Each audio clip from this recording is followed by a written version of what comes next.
público. Vamos a tratar desde otra perspectiva, de un contexto más amplio, qué es lo que está pasando en materia delictual, cómo se afecta a la sociedad en sí con estos hechos violentos ocurridos en toda la región del Biobío, incluido Ñuble. Para eso está con nosotros en contacto vía Zoom Pablo Martínez, sociólogo de la Universidad de Concepción, a quien desde ya le agradecemos este contacto. Pablo, ¿qué tal? ¿Cómo está? Gracias por aceptar este contacto con TVU Noticias, edición tarde. Muy bien, muchas gracias por la invitación. Pablo, básicamente, ¿cómo podemos analizar, o más bien, cuál es el nivel de pacto en la sociedad, en la comunidad, cuando se presentan estos hechos violentos?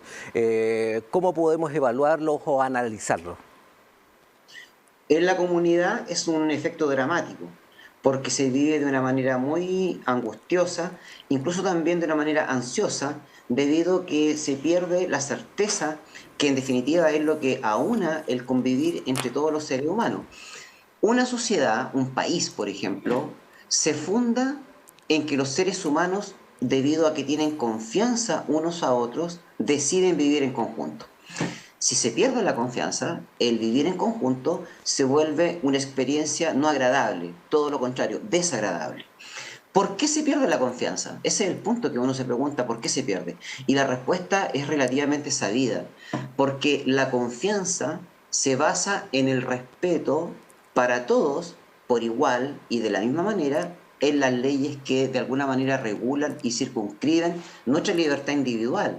Entonces, cuando la población ve, por ejemplo, que las reglas, el Estado de Derecho en general, pero también las reglas cotidianas en particular, el semáforo en rojo, por poner lo más baladí y lo más cotidiano, o las reglas en general, la probidad en la acción política, la probidad en el resguardo de los bienes privados cuando se ejerce el comercio ambulante, por ejemplo, la población ve y observa que la totalidad en general y también las partes específicas de la vida cotidiana han sido vulneradas y las leyes no se respetan ni por moros ni cristianos, digámoslo así, entonces efectivamente estamos pasando por un momento trágico en ese sentido. En la sociología algunos autores han hablado de momentos anómicos, que es cuando el aparato racional, es decir, legal, y además el moral, es decir, los valores, no constriñen suficientemente la relación entre los individuos y por lo tanto se reblandece las circunstancias que apelan a que los seres humanos tengan un buen vivir. Por ello, a veces en Concepción, a cierta hora de la tarde, noche, en el centro, hoy día incluso cuesta cruzar con confianza la calle a pesar que tu semáforo te indique que tiene el paso. Porque podría pasar a una persona simplemente y pasar con rojo, como en realidad, entre comillas, no pasa nada, sí, salvo eventualmente la muerte de un individuo. Eso es cuando se reblandece ese valor de comunión, de conjunción, de entrelazamiento entre los seres humanos, por supuesto que los aspectos racionales y morales se vienen abajo y con ello la confianza entre los miembros que participan de esa sociedad, de esas ciudades, digámoslo así, en términos más concretos en nuestro país. ¿Y cómo enfrentar estos hechos? Mira, las fórmulas son sabidas, pero siempre hay que buscar los nuevos tiempos para que proporcionen de manera imaginativa formas de que esto se vuelva a poner al centro de nuestra discusión. Yo creo que lo fundamental, y aunque se repita muchas veces, que hay que restablecer a plenitud y sin vacilaciones el Estado de Derecho acerca de lo justo, lo injusto, lo bueno y lo malo. Porque si no, y si se sigue siendo ambiguo frente a estos actos, entonces no va a haber cómo frenar este malestar que puede ir a peor. La anomia tiene momentos.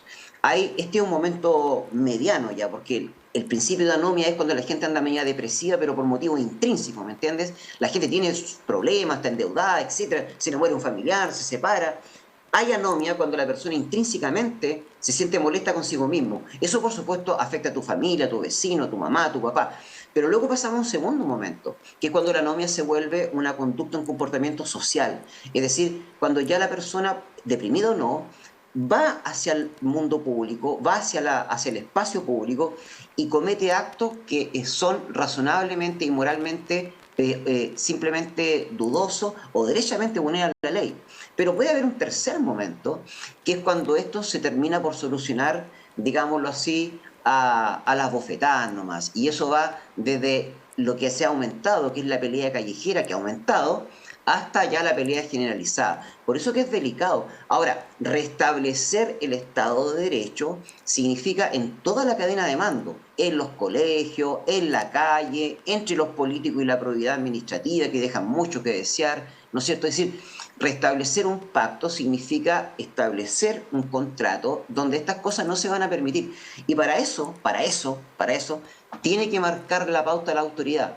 En el hogar, los mayores de edad.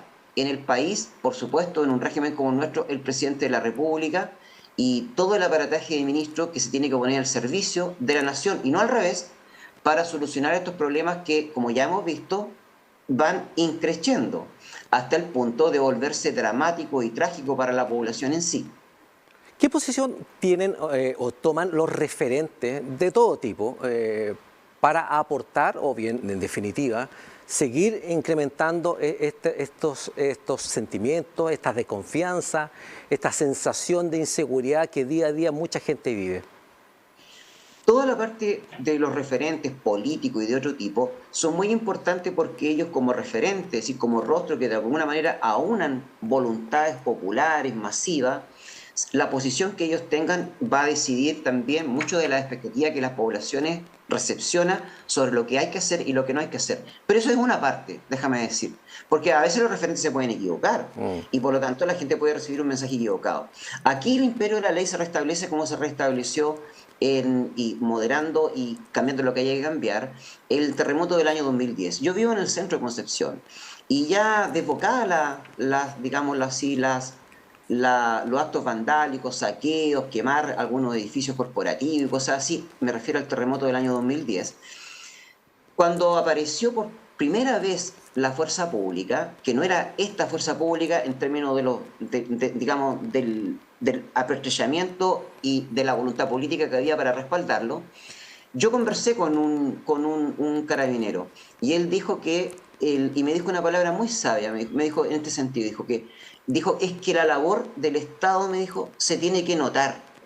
No solo, y esto lo agrego yo, en los discursos, en los rostros, en las posturas, en los programas de televisión, sino que se tiene que notar en la calle, se tiene que notar en la calle y se tiene que notar también a nivel, si tú quieres, de la estructura del sistema, con los respectivos juicios, investigaciones que corresponda, porque hay un gran todavía oscuro silencio acerca de la corrupción política, que es el elemento fundamental que deterioró, por supuesto, nuestras relaciones. Esto ya se sabe.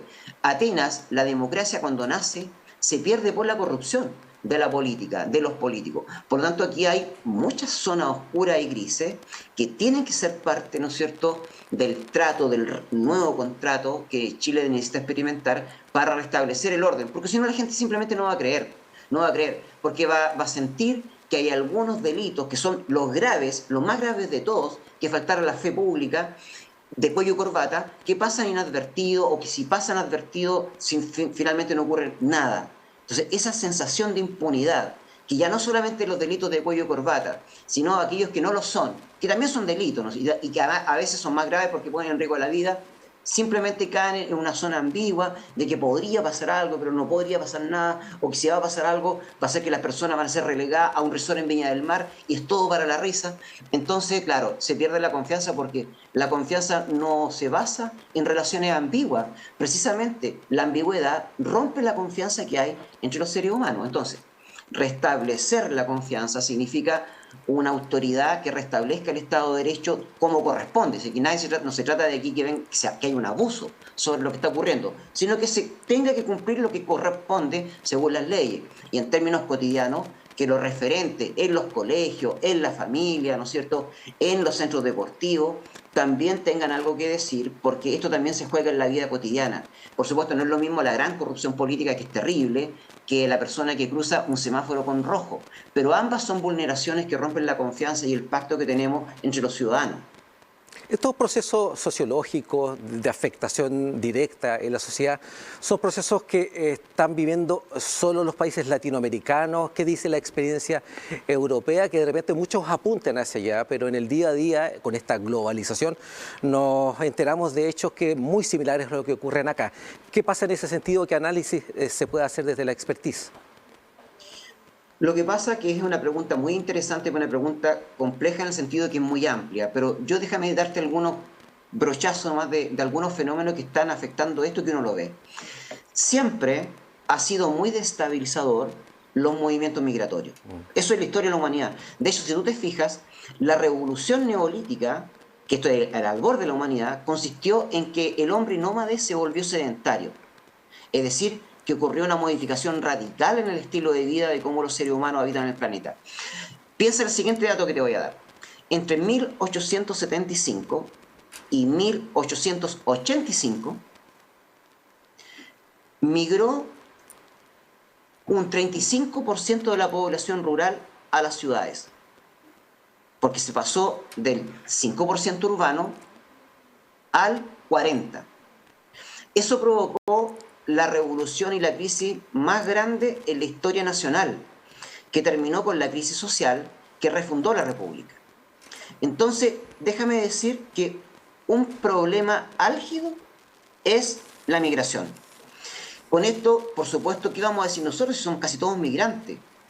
Nadie se opone a que haya una migración, pero hay que pensarlo bien, porque lo que vemos en Europa, lo que vemos en Estados Unidos y lo que vemos en nuestro país, que sigue siendo de alguna manera un reponso para las personas que quieren encontrar una mejor perspectiva en la vida, todavía, es que esto hay que hacerlo con mucho cuidado. No puede ser simplemente porque la devastación de las confianzas, del clima de hospitalidad y de las relaciones mancomunadas entre los nacionales ocurre porque esto está siendo desmesurado. Ahí hay un problema que te quiero graficar y que es global. Otro problema que te quiero graficar y que es muy, muy grave es la política en el sentido extremo. El terrorismo es muy grave. En Europa además tienen el islamismo, que le agrega una cuota, un condimento de grave, gravísimo. Pero acá tenemos suficiente ya con las historias que tenemos, ¿no es cierto?, de guerrilleros que andan para acá y para allá. Eso ya pasó, eso ya, el vaso se rebalsó, que nos afecta también. Es decir, políticas extremas, excluyentes, incluso terroristas. Incluso terroristas. Eso ya está superado, eso hay que superarlo, o si no, no hay paz. Otra cosa y fenómeno también que está relevando hoy día es lo que ocurre con el tráfico de drogas, con la delincuencia en general, pero tú sabes que eso tiene a lo mejor, con una policía empoderada, tiene un destino rápido de solución. Pero el tráfico de drogas, que está asociado a la delincuencia, no solamente a la que uno conoce, sino a la de cuello corbata también, es muy, pero muy, muy delicado. Por lo tanto, ahí hay que dar una tremenda lucha porque globalmente el mundo está con problemas. Y en cuarto lugar, y yo diría para cerrar cuatro cosas, ¿no?, porque yo te digo muy amplio, están las confrontaciones nacionales que se han atizado y que hoy día están presentes en Europa, en la parte oriental de Europa, pero que si tú te fijas, poquito a poquito, se está empezando a tomar en el terreno de la guerra como tal, cada vez territorio que va más cercano a la Europa democrática, ¿no es cierto?, desarrollada, humanitaria, pero que está pasando por una crisis. Hay que recordar que los grandes conflictos de la Primera y Segunda Guerra Mundial empiezan cuando Europa entra en crisis, porque Europa en ese tiempo era un motor del desarrollo económico y cultural del mundo, de Occidente. Hoy día, por supuesto, juega un papel no tan central, está Estados Unidos, está China, ¿no es cierto? Pero eso no significa que la guerra no esté generando, por supuesto, más carga. Porque la gente que tiene, digámoslo así, hoy día, entre comillas, digámoslo con una palabra, un poco de chip libre para hacer lo que quiera, ve que las personas, que los gobernantes deciden entrar en guerra, es decir, deciden enfrentarse hasta la muerte para solucionar sus problemas. ¿Por qué nosotros, que somos meros ciudadanos, no podremos hacer lo mismo? Entonces, estos cuatro fenómenos que te nombro yo, además se refuerzan entre sí, porque están ligados. Entonces, eso crea también ese efecto sinérgico. Como son cuatro fenómenos entrelazados, esto no es una sumatoria simple. Esto además produce una amplitud en que el fenómeno, que si tú lo trabajas caso a caso, a lo mejor lo puedes reducir, hoy día estás trabajando con un todo, que hace más compleja la solución. Por eso que la respuesta tiene que ser en lo cotidiano, en el semáforo, en el salón de clase, ¿no es cierto?, en evitar el conflicto que está en la vida cotidiana, pero también tiene que estar en la estructura, tiene que estar en el Poder Judicial, tiene que estar en el Poder Ejecutivo, tiene que estar en el Poder Legislativo, que es donde debe darse la primera señal de que esto se va a restablecer o se va a restablecer sin ambigüedades, porque ya lo hemos conversado, la base es la confianza. Entonces al final, cuando las palabras no bastan, hay que pasar a los hechos. Hechos, palabras, sin ambigüedad. Eso es lo que restablece la paz en la nación, la paz en la familia y un rumbo más certero de crecimiento y todo eso que todos queremos para todos, por supuesto. Bien, Pablo Martínez, sociólogo de la Universidad de Concepción, gracias por estar con nosotros en esta edición tarde. Era bastante importante tener la mirada experta en torno a estos hechos violentos que se están haciendo recurrentes acá en la región del Biobío y también en la región de Ñuble. Gracias por estar con nosotros.